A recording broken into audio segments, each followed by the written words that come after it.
en train d'expliquer au monde que si on veut travailler en Europe, si on veut venir en Europe, il faut respecter des règles. Première règle, personne n'en parle, le règlement sur les subventions étrangères. Si vous êtes une entreprise non européenne et que vous voulez racheter une entreprise européenne, à partir du mois de juin 2023, mais c'est une réforme fondamentale. D'ailleurs, il y avait un papier ce matin d'Olivier Guersan dans les Échos là-dessus.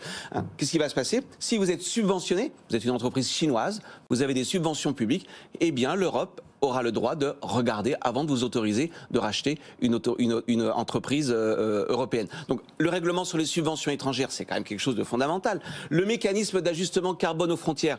Tout le monde nous dit, regardez, l'Europe est folle, elle se met un objectif de neutralité carbone 2050, on est plus vertueux que les autres. Bah oui, c'est très bien d'être vertueux.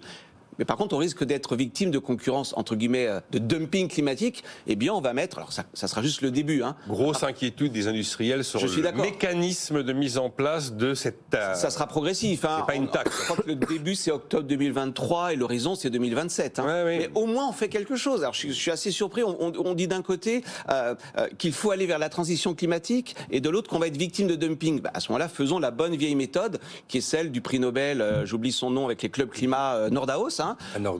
On met des taxes à l'intérieur de l'Europe et ceux qui ne respectent pas le niveau je dirais, d'exigence européen, à ce moment-là, ils sont taxés à l'importation. Je trouve ça assez logique. Troisième mesure qui est entrée en vigueur. C'est le consommateur qui paie à la fin. Pardon? C'est le consommateur qui paie à la fin, Emmanuel. Oui, mais pardon.